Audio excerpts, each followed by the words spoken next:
श्रीमद् भागवत पुराण केवल एक ग्रंथ नहीं बल्कि जीवन जीने का कला है। यहाँ भागवत कथा के 50 विचार, अनमोल विचार और शिक्षाएं बताई गई हैं इस वीडियो में, जो आपके जीवन में सकारात्मक परिवर्तन ला सकती हैं। नंबर 1, ईश्वर का वास। परमात्मा कहीं बाहर नहीं बल्कि हर जीव के हृदय में विराजमान है।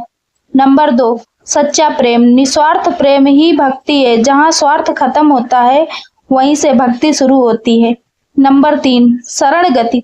जब मनुष्य सब कुछ कृष्ण को अर्पित कर देता है तो उसकी चिंता का भार ईश्वर उठा लेते हैं।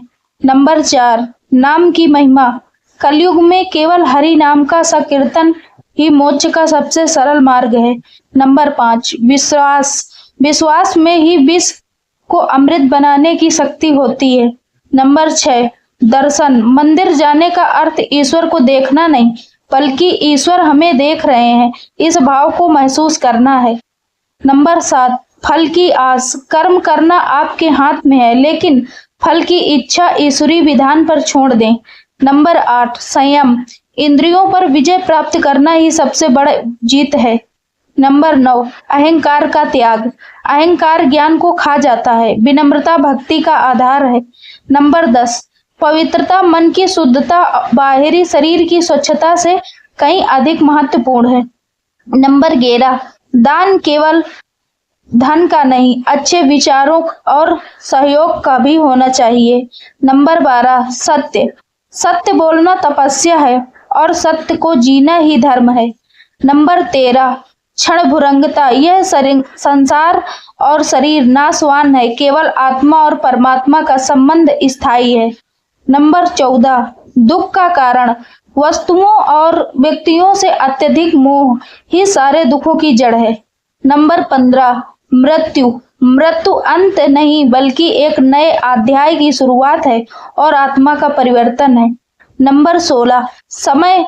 समय की गति को कोई नहीं रोक सकता, इसलिए हर पल का उपयोग प्रभु सुमिरन में करें। नंबर 17, प्रबंध। जो हमारे पास है वह हमारे कर्म का फल है, जो हम करेंगे वह हमारा भविष्य होगा। नंबर 18, सत्संग। कुसंगति से बचकर महापुरुषों की शरण में रहना ही कल्याणकारी है। नंबर 19, क्षमा। क्षमा वीरों का आभूषण है। प्रतिशोध लेने से मन कभी शांत नहीं होता। नंबर 20, सेवा। भूखे को भोजन और दुखी को दिलासा देना ही साक्षात ईश्वर की सेवा है। नंबर 21, वाणी। मधुर वाणी से कठोर हृदय को भी जीता जा सकता है। नंबर 22, समदृष्टि। सभी प्राणियों में एक ही चेतना को देखना ही वास्तविक ज्ञान है। नंबर 23, संतोष। जितना मिला है उसमें प्रसन्न रहना ही सबसे बड़ा धन है। एकाग्रता। नंबर 24, चंचल मन को अभ्यास और वैराग्य से ही वश में किया जा सकता है। नंबर 25, क्रोध। वह अग्नि है जो दूसरों को जलाने से पहले स्वयं को जलाती है। नंबर 26, शांति। शांति बाजार में नहीं अपने भीतर के मौन में मिलती है। नंबर 27, धैर्य। कठिन समय में धैर्य रखना ईश्वर पर आपके अटूट विश्वास की परीक्षा है।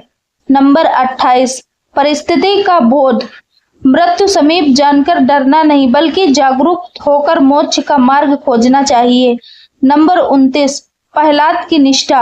यदि विश्वास सच्चा हो तो पत्थर से भी भगवान प्रकट हो जाते हैं। नंबर 30, ध्रुव का संकल्प। दृढ़ निश्चय और भक्ति से 5 वर्ष का बालक भी अविचल पद का पा सकता है। नंबर 31, सुदामा की मित्रता। प्रभु धन दौलत नहीं केवल भाव के भूखे होते हैं। नंबर 32, गोपियों का प्रेम। पूर्ण समर्पण ही ईश्वर को पाने की अंतिम सीढ़ी है। नंबर 33, गजेंद्र मोक्ष। जब संसार के सब सहारे छूट जाते हैं तब केवल गोविंद का सहारा काम आता है। नंबर 34, सादगी। सीधा जीवन और उच्च विचार ही सुखी होने का मूल मंत्र है। नंबर 35, कृतज्ञ। हर संसार के लिए ईश्वर का ध्यान करना ही प्रार्थना है। नंबर 36, निंदा। दूसरों की बुराई करने से अपने पुण्य क्षीण हो जाते हैं। नंबर 37, संगति। जैसे पारस के स्पर्श से लोहा सोना बन जाता है वैसे ही कथा से पापी भी पावन हो जाता है। नंबर 38, ज्ञान किताबी ज्ञान से बेहतर है वह ज्ञान जो आचरण में उतरे। नंबर 29, आशा विपरीत परिस्थितियों में भी आशा न छोड़े क्योंकि कहा कान्हा साथ है। नंबर 40, विवेक सही और गलत के बीच भेद करना ही विवेक है। नंबर 41, आत्मचिंतन दिन में कम से कम 10 मिनट स्वयं के साथ बिताएं और आत्मचिंतन करें। नंबर 42, त्याग त्याग का अर्थ घर छोड़ना नहीं बल्कि मन से आसक्ति छोड़ना है। नंबर 43, प्रसाद जीवन में जो भी सुख दुख मिले उसे प्रभु का प्रसाद समझकर स्वीकार करें। नंबर 44, सुख की परिभाषा दूसरों को सुख पहुंचाना ही वास्तविक सुख है। नंबर 45, माया संसार एक स्वप्न है जागते ही केवल परमात्मा बचता है। नंबर 46, श्रवण कथा सुनना केवल कान का काम नहीं उसे हृदय में उतारना ही श्रवण है। नंबर 47, अहिंसा मन वचन और कर्म से किसी को कष्ट न देने ही परमात्मा का धर्म है। नंबर 48, गुरु बिना गुरु के ज्ञान और बिना भक्ति के मुक्ति संभव नहीं है। नंबर 49, संस्कार धन खो जाए तो कुछ नहीं खोया संस्कार खो जाए तो सब कुछ खो गया। नंबर 50, परम लक्ष्य मानव जन्म का एकमात्र लक्ष्य भगवान की प्राप्ति और आत्मा साक्षात्कार है। दोस्तों वीडियो हम यहीं पे खत्म करते हैं। आप लोगों को वीडियो हमारी अच्छी लगे तो हमारी वीडियो को एक लाइक और चैनल को सब्सक्राइब करना और हाँ कमेंट में बताना वीडियो आप लोगों को कैसी लगी।